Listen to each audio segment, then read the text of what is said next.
Hey folks, welcome to Life on Beagle Road. It is time for our week 7 garden update. Week 7 already. It's crazy. If you're new to our channel, you might not know yet that we are all about sharing our failures. And well, today I have some failures to share.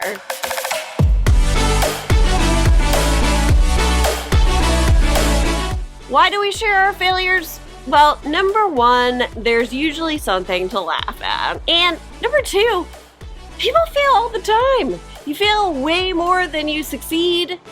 So why not show that? Why not show what we've screwed up in the garden?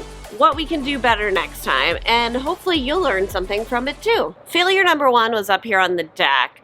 I have had some issues with pests on my Brussels sprouts and on one particular kohlrabi, and I just did not get a chance to take care of it quick enough.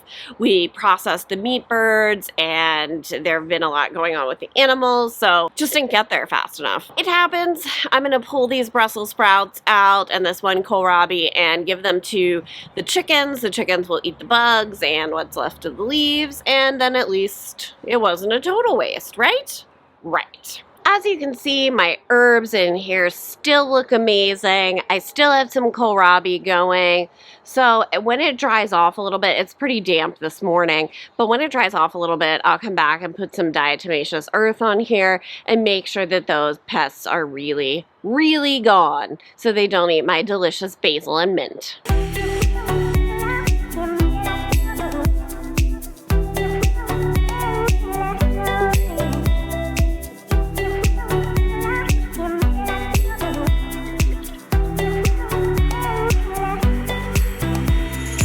Harvest from the main garden next because there is so much ready, and honestly the stuff that I have to fix in here I'm gonna get filthy, so I don't need to get the harvest any dirtier than it already is, because then that's a lot to wash inside. So yeah, harvest first. I've got Swiss chard, peas, beans, cucumbers. I don't know, we'll see what else I find in here.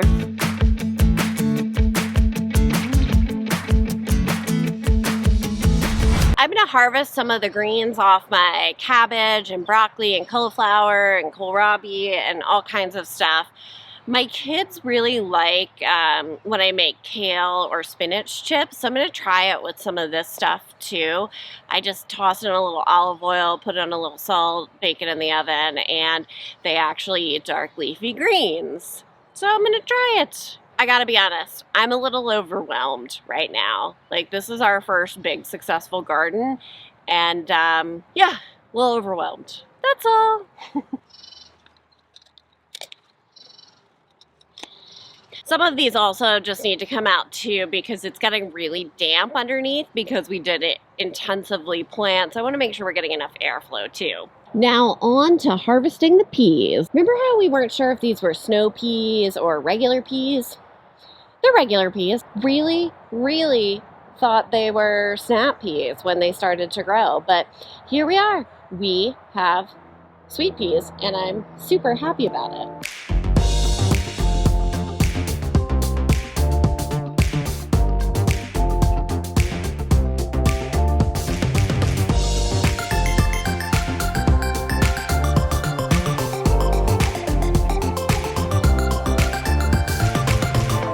One bed is cleaned up and looks great. Still needs a smidge of weeding, but I'll come back through and do that because that is definitely not the most urgent thing at the moment. Now I'm going to move on to this bed that is full of turnips and lettuce that needs harvested.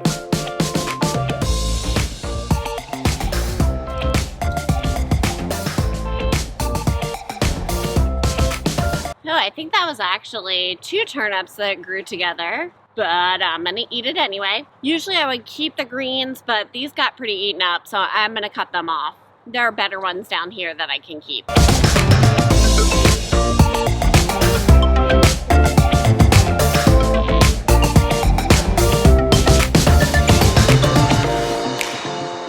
This broccoli is a win though.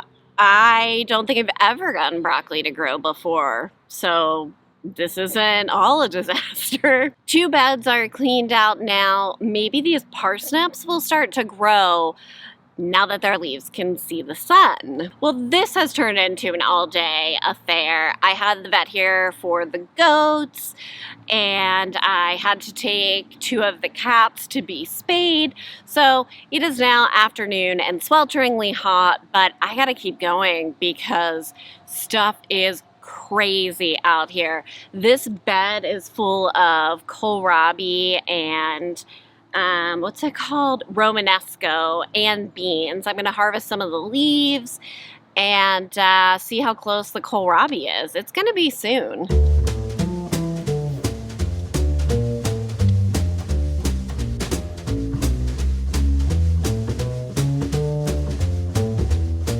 The kohlrabi is looking pretty good. I mean, this is exciting. I have never actually gotten that bubble. I actually even thought that grew underground because I've never gotten it to grow. So that's exciting. I'm putting some diatomaceous earth on here. Ow, turkey. Putting some diatomaceous earth on here to get rid of those cabbage caterpillar things that eat these dark leafy greens, but definitely getting a lot more airflow under here now, which is good.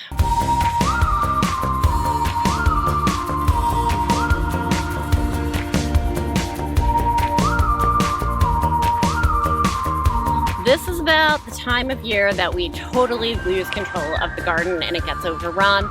It is not gonna happen though. I am motivated. This is the 4th bed. It's gonna be okay. We're gonna get things pruned and under control and everything's gonna be good. We're gonna have a huge harvest. This is the year, people. This is the year. Turkey, get out of my garden. Get out of my garden. Hey, you don't belong in there.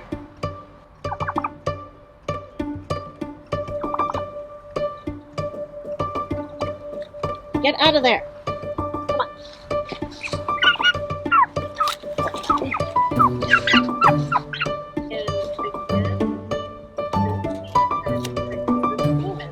Now the next victim was victim number 12.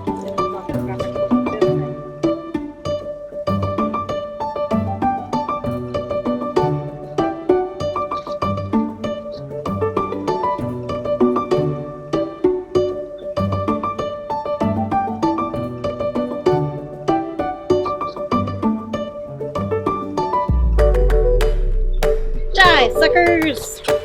Not getting my first cauliflower. The cabbage worms in this bed are for real, but keep treating them with diatomaceous earth and they go away, and I am actually getting cauliflower. Again, another first. So despite the craziness that's happening in here, and I've got more craziness to show you, there are some huge wins. Before I show you more stuff that has kind of gone crazy or been destroyed, let me show you some fun stuff. These sunflowers are easily over 8 feet tall.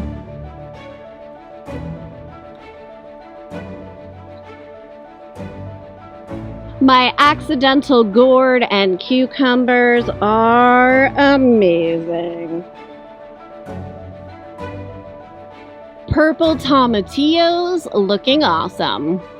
The Thai basil looks amazing. It smells amazing. It tastes amazing. If you can find Thai basil, get it, plant it. You will not regret it.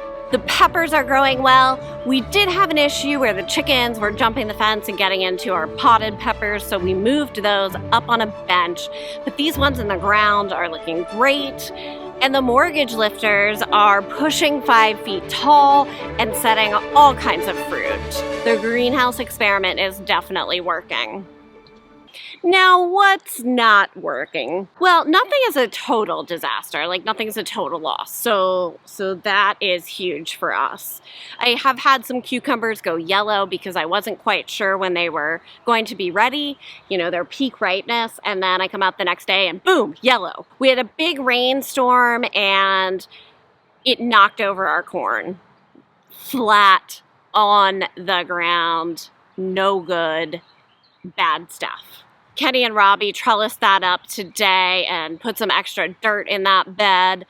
Sorry to anyone who is waiting for a project from Kenny. He is another day behind because I needed help out here. We were late getting the black brandywines and the Genoveses trellised, so they're a little chaotic, but I'm gonna call it chaotic good. I just need to get in there and prune a bit and all should be fine. Right? Right. The potatoes also got knocked over in the really heavy rain. I think we've got them propped up enough. We'll just keep an eye on it. Yeah, I mean, we're just making notes as we go and thinking about what we should do different next year, but ultimately, big successes. If you're feeling overwhelmed, just get out there and do one thing at a time. I messaged my friend Rachel at that 1870s homestead this morning because I was panicked. And she reminded me of the same thing. Just do one thing at a time. Start with one thing, finish it, move on to the next. It's not a crisis, don't freak out. I'm telling myself this as much as I am giving you the advice. I'll leave you with a sneak preview of something that I'll show you more in depth next week, and that is my 150-gallon pots planted with watermelon, squash, gourds, you know there are gourds, and pumpkins. Have a great week, get in the garden.